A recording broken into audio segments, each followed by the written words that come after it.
Assalamualaikum warahmatullahi wabarakatuh. Bismillahirrahmanirrahim. Ashhadu an la ilaha illallah wa ashhadu anna Muhammadar Rasulullah. Allahumma salli ala sayyidina Muhammad wa ala ali sayyidina Muhammad. Rabbi israh li sadri wa yassir li amri wahlul 'uqdatam min lisani yafqahu qawli. Amin. Bismillahirrahmanirrahim. Salam hormatku, salam santunku buat para sahabat-sahabatku tercinta, baik yang ada di dalam ataupun yang ada di luar negeri. Semoga kita semua tetap di dalam keridhaan Allah Subhanahu wa ta'ala. Amin ya rabbal alamin. Di ba'da subuh yang indah ini, tafsir sejati mengkaji tentang jangan berzikir. Jangan berzikir. Pasti umat manusia terperangah menyaksikan judulnya jangan berzikir. Sementara yang kita lakukan semua, terutama diri saya Abdul Halim, berlomba-lomba untuk berzikir. Sementara kita semua umat manusia berlomba-lomba membaca kitab-kitab sucinya. Akan tetapi semua hanyalah hayalan-hayalan manusia saja. Bila Abdul Halimnya yang merasa bisa berzikir, tetapi semua hanyalah hayalan-hayalan Abdul Halimnya. Ketika Abdul Halimnya merasa bisa mengerjakan semua itu. Karena apa?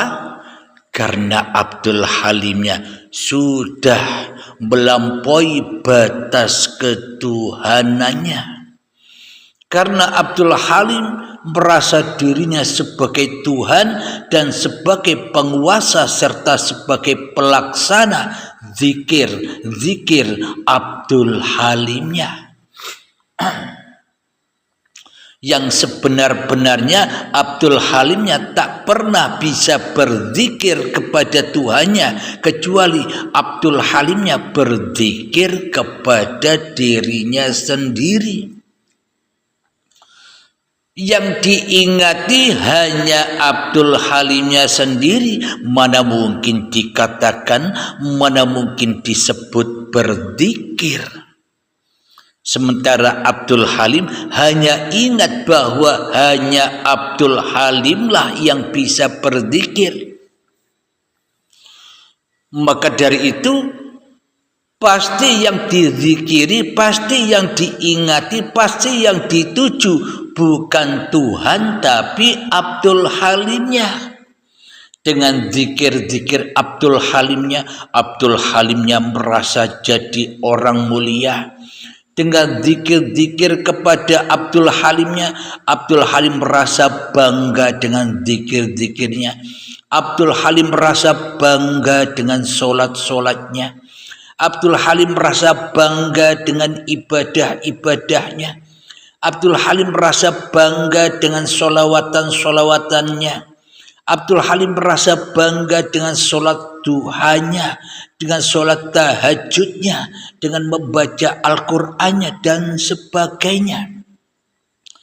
Karena yang dizikiri adalah Abdul Halime dewe.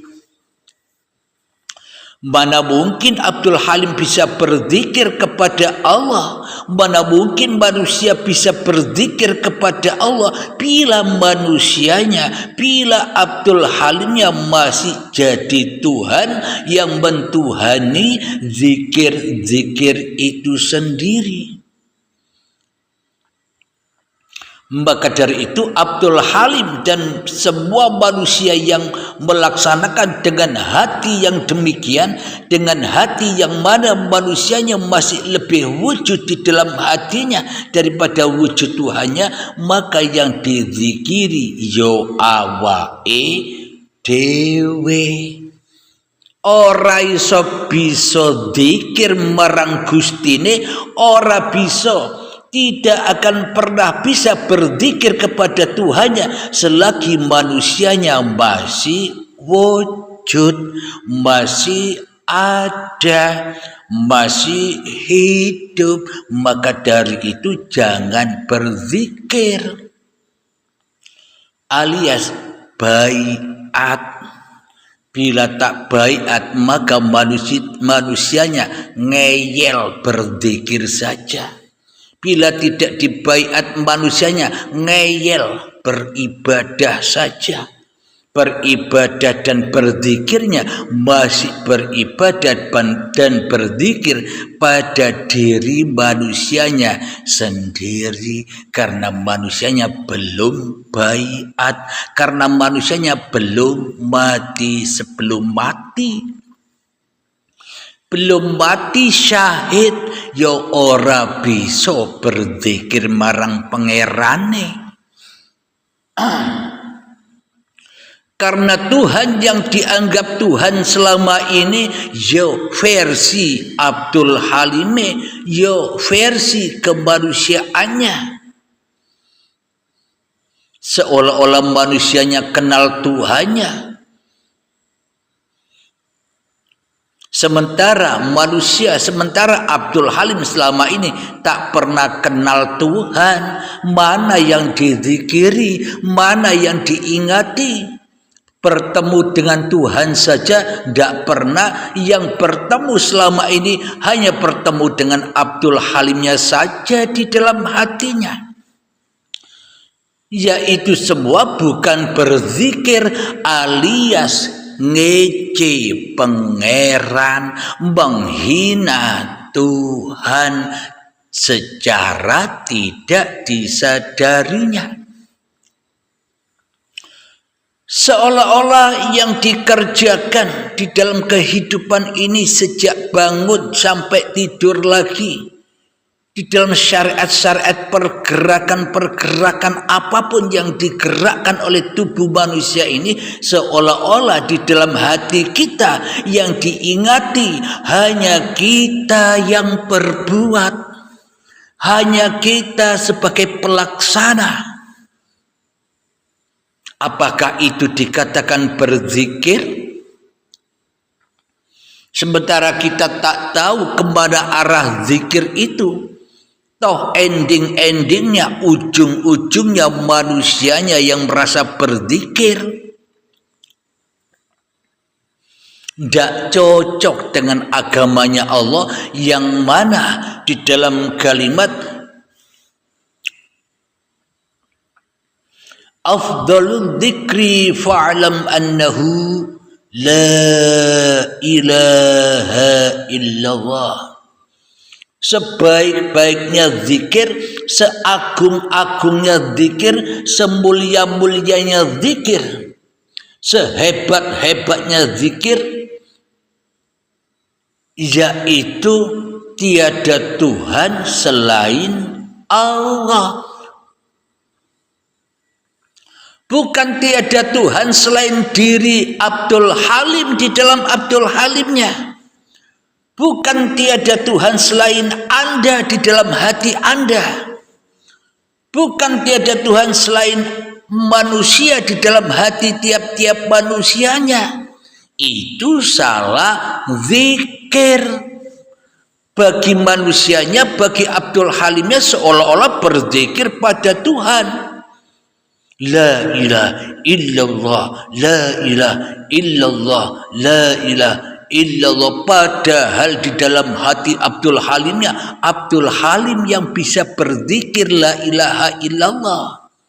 Allahnya tidak ada, Allahnya gaib, Allahnya tidak hadir, Allahnya tidak wujud, Allahnya binasa, Allahnya mati. Yang hidup, yang wujud hanyalah Abdul Halimnya yang sedang membaca la ilaha illallah, la ilaha illallah, la ilaha illallah. Begitu bukan?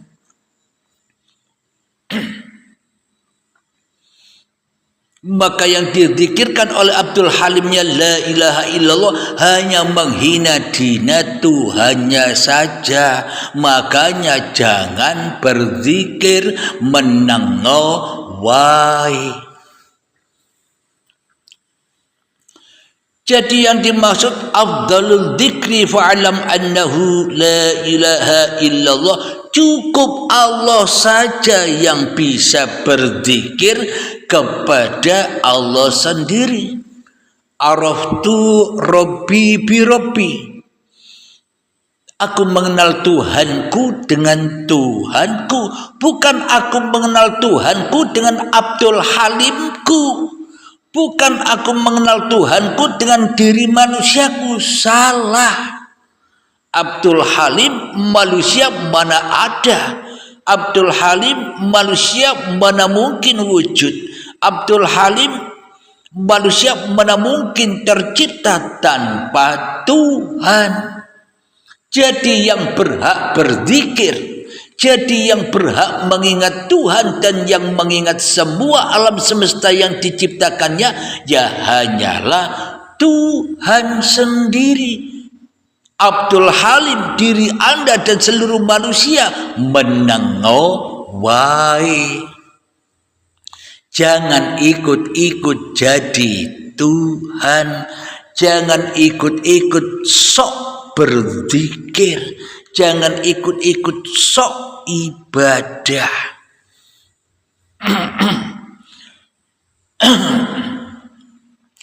Jadi hakikat berzikir itu ketika manusianya tak mampu lagi berzikir. Jadi hakikatnya sholat itu ketika manusianya sudah tak mampu lagi sholat.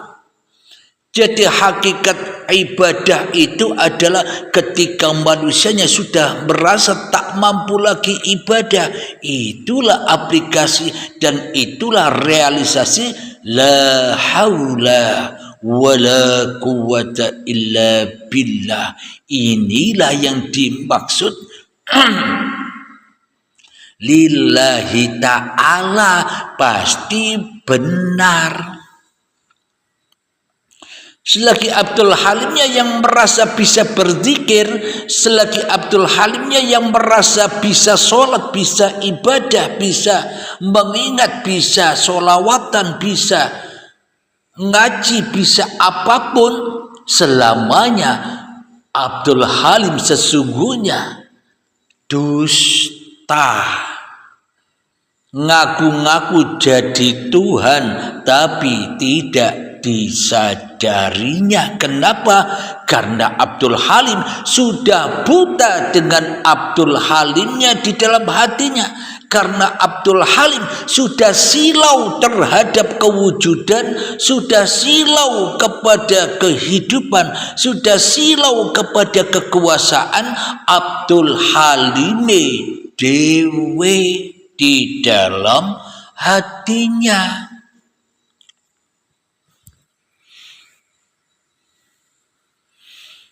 Karena seolah-olah di dunia ini kita yang berperan.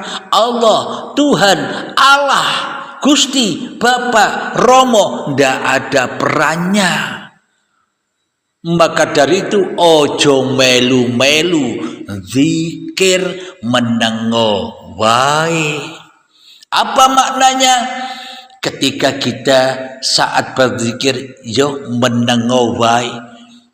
Ketika kita membaca la ilaha illallah yo menengowai, atine sing meneng, hatinya yang diam. Maknanya tiada kata la ilaha illallah yang terungkap di dalam mulut Abdul Halim ini tanpa uripe Allah. Itu yang dimaksud menang. Bila hati sudah menang, ya ora bangga. Bila hati sudah menang, ya ora usah ujub. Bila hati sudah menang, ya tidak merasa mulia diri Abdul Halimnya. Wong Abdul Halimnya tidak bisa apa-apa tanpa Tuhan, kok merasa bangga. Wong Abdul Halimnya tak akan pernah bisa sholat tanpa Tuhan, kok merasa bisa sholat. Itu yang dimaksud menang itu. Ojo melu-melu zikir, ojo melu-melu sholat, lillah wae, meneng wae jarno. Biarkan Gustimu, Tuhanmu yang memerankanmu. Cocok sudah dengan imannya Kanjeng Nabi Muhammad. Subhanalladzi asra bi'abdihi lailan. Maha suci Allah yang memperjalankan hambanya di suatu malam. Menengkui, diam itu maknanya malam. Itulah malam Lailatul Qadar. Ketika gelap malam Abdul Halimnya di dalam hatinya, yang ada, yang terang benderang hanyalah Tuhannya di dalam hatinya. Itulah yang dimaksud afdalul dzikri fa'lam annahu la ilaha illallah. Itu Allah sendiri yang bisa ingat, Allah sendiri yang bisa tahu diri manusianya daripada manusianya sendiri. Itulah yang dimaksud dzikir, itulah yang dimaksud bertuhan, itulah yang dimaksud tiada Tuhan selain Sang Pencipta.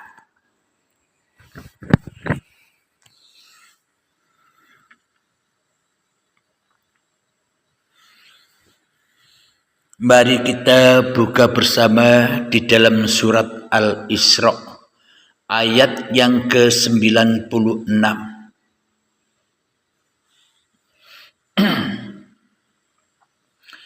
A'udzu billahi minasy syaithanir rajim.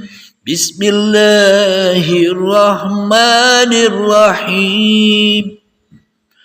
Qul kafa billahi syahidan baini wa bainakum innahu bi'ibadihi khabiran basira. Yang artinya, katakanlah, cukuplah Allah menjadi saksi antara aku dan kamu sekalian. Sungguh Dia Maha mengetahui, Maha melihat akan hamba-hambanya. Ini yang dimaksud, jangan ikut-ikut berzikir. Ojo zikir, hei Halim yang bejat ini. Biarkan Allah yang menciptakanmu, biarkan Allah yang membuatmu, biarlah Bapa yang mengadakanmu, biarkan Gusti yang mengadakanmu di dunia inilah yang harus bisa menyaksikan dirinya sendiri dan yang harus bisa menyaksikan kamu semua. Jadi kalau dilogikakan begini, biar Anda tidak bingung. Logikanya begini. Ini sinkronkan dengan hati-hati Anda. Saya contohkan diri saya sendiri. Saya Abdul Halim merasa ada, merasa diriku yang wujud, merasa diriku yang hidup. Abdul Halim menciptakan baju atau beli baju, beli celana, beli motor, beli mobil, beli rumah, beli istana, beli apapun, beli bahan-bahan pokok pangan dan sebagainya. Pokoknya apapun yang dimiliki Abdul Halim ini, hanya Abdul Halimnya yang tahu. Ini milikku, ini milikku, ini milikku. HP milikku, apakah mungkin HP tahu bahwa HP-nya ini milik Abdul Halimnya? Kan tidak mungkin HP ini tahu bahwa HP ini milik Abdul Halimnya. Kenapa? Karena HP dan semua apa yang kumiliki semuanya benda-benda mati menengo wae opo jare aku, kata Abdul Halimnya. Kalau HP ini merasa bisa menyaksikan aku Abdul Halim yang punya HP, tentunya HP ini seumpama saya tinggal di kafe, lagi ngopi ngerokok di kafe terus lupa HP-nya tertinggal di meja, apakah HP-nya bisa ngedot ke Abdul Halimnya? HP tidak bisa apa-apa, tidak bisa ingat bahwa dirinya HP tidak tahu siapa dirinya, mana mungkin bisa mengingat siapa yang memiliki HP. HP ini jegidek wae. Seumpama HP ditinggal di kafe, ditinggal sebentar saja hilang. Kenapa? HP-nya diambil orang. Karena HP-nya tak bisa berzikir, karena HP-nya tak bisa ingat bahwa dirinya ini miliknya Abdul Halim. Tentunya hanya Abdul Halim saja yang mengerti.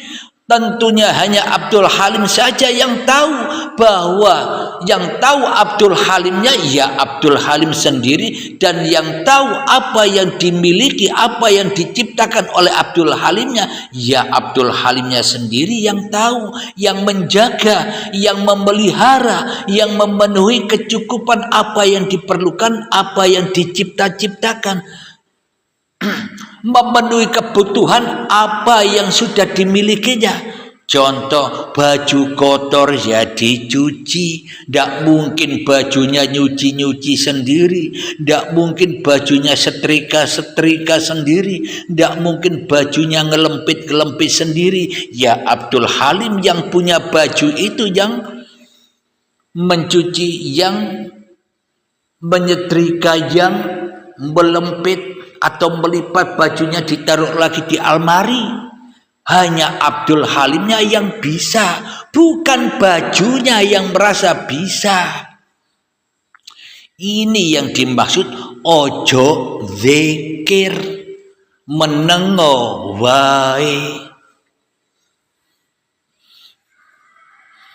Sudah jelas Allah mengatakan, katakanlah, cukuplah Allah menjadi saksi antara aku dan kamu, kata Allah sekalian.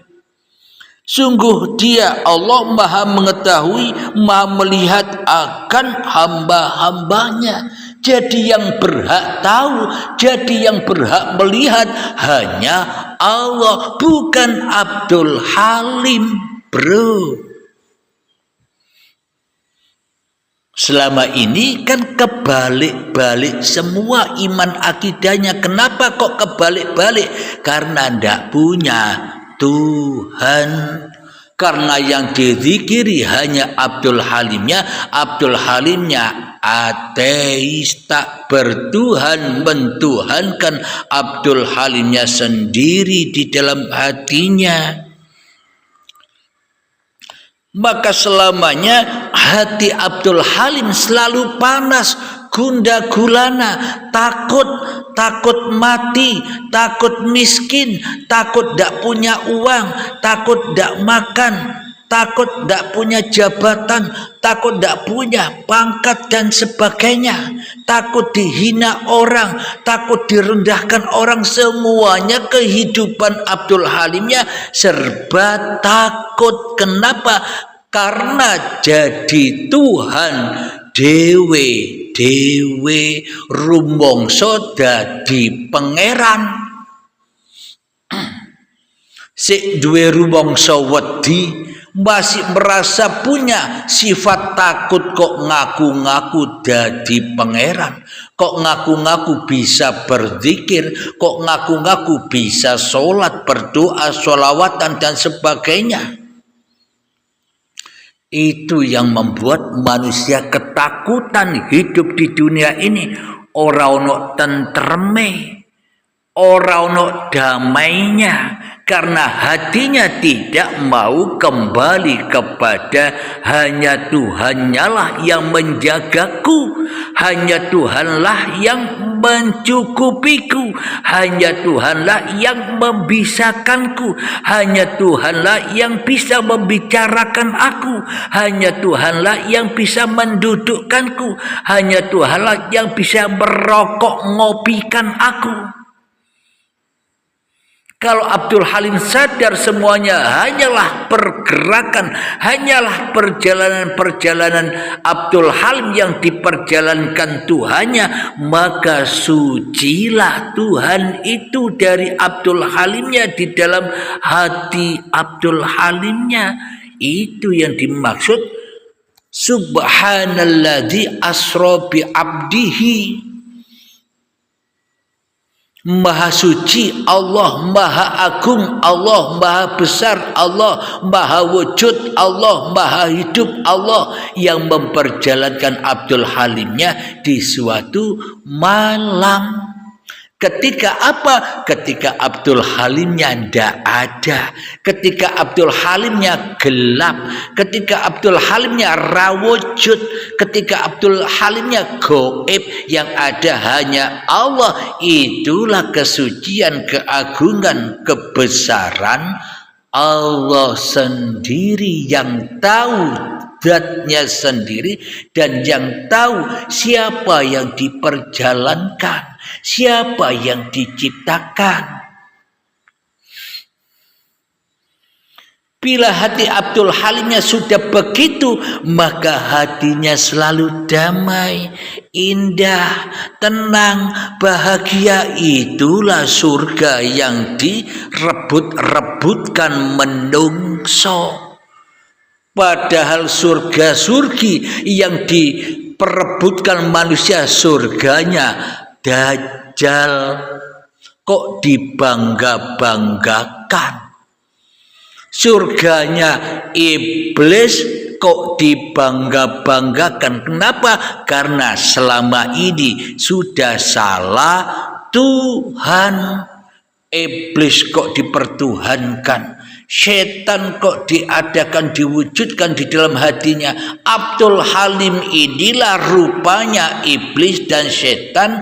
Abdul Halim inilah rupanya Dajjal, Ya'juj wa Ma'juj. Itu Abdul Halim inilah rupanya jin yang terbuat dari api itu. Ngeyel wae atine marang Gustine. Mari kita coba buka di dalam Al-Quran surat Ar-Ra'd ayat yang ke-28. Bismillahirrahmanirrahim. Ala bidzikrillahi tatma'innul qulub. Yang artinya, ingatlah, hanya dengan mengingat Allah hati menjadi tentram. Maknanya apa? Bukan ingat Allah, Allah, Allah, Allah. Bukan ingat di dalam hatinya Allah, Allah. Bukan itu, bro. Ingat nafas ini diperjalankan Allah. Bila manusianya masih ada, bila manusianya masih merasa ingat, yo dudu ingat. Pekon manusianya bahwa dirinya ada yang menciptakan, ada yang menggerakkan. Jadi ala bidzikrillah tatma'innul qulub. Ingatlah, hanya dengan mengingat Allah hati menjadi tentram. Bagaimana maknanya? Ingatlah bahwa dirimu itu tidak bisa mengingat apa-apa. Itulah ingat. Zikir itu ketika dirimu sudah tak merasa bisa berzikir, itulah zikir. Ingatlah bahwa dirimu sudah tak bisa sholat, ya itulah sholat. Menengo wae, itulah zikir itu. Jadi Abdul Halim rausa zikir maneh, menengo wae. Alhamdulillahirabbil alamin. Semoga saya khususnya Abdul Halim dan semoga kita semua para sahabat-sahabatku tercinta dibukakan pintu kepahaman, dibukakan pintu syafaat sehingga hati selalu tentram, damai. Kenapa? Karena sudah hanya Allah yang menjaga Abdul Halimnya, sudah hanya Allah yang menghidupi Abdul Halimnya, sudah hanya Allah yang mewujudkan Abdul Halimnya, sudah hanya Allah yang mencukupi Abdul Halimnya, sudah hanya Allah yang mendudukkan, yang menggerakkan kemanapun Abdul Halimnya. Jadi Abdul Halim sudah tenang, tentram. Kenapa? Karena Abdul Halim seperti bayi lagi, suci lagi. Kenapa bukan Abdul Halimnya yang suci? Kenapa? Karena yang suci hanyalah hidup yang menghidupi Abdul Halim, hidup yang menciptakan raga Abdul Halim, hidup yang menamai diri badan ini sebagai Abdul Halim. Jadi Abdul Halimnya enjoy wae. Jadi bila Anda ingin demikian biar tidak capek-capek lagi jadi manusia, cobai atau ojo medit yang awake dhewe. Dulu saya waktu di baiat dihabiskan semua harta-harta, dihabiskan semua kendaraan, bahkan harga diri pun dihabiskan, diinjak-injak, dienolkan. Kalau Anda mau baiat sendiri, ya habiskan seperti itu. Agar jumpa siapa yang menghabiskan, agar jumpa siapa yang mensucikan. Tapi kalau Anda tidak mau begitu, ya carilah guru pembimbing di area Anda sana. Jangan bakhil-bakhil. Ojo medit. Supaya apa? Supaya tambah sugih, supaya tambah bahagia, supaya tambah tentram. Kepada dirinya saja bakhil, yang mana mungkin menemukan ketentraman, yang mana mungkin menemukan kebahagiaan, yang mana mungkin menemukan keindahan, yang mana mungkin ketemu Tuhannya. Kepada dunianya saja masih cinta. Alhamdulillahirabbil alamin. Semoga kita semua, wahai sahabat-sahabatku, kita diberikan petunjuk hidayah oleh Allah Subhanahu wa taala. Amin ya rabbal alamin. Akhirul kalam, assalamualaikum warahmatullahi wabarakatuh.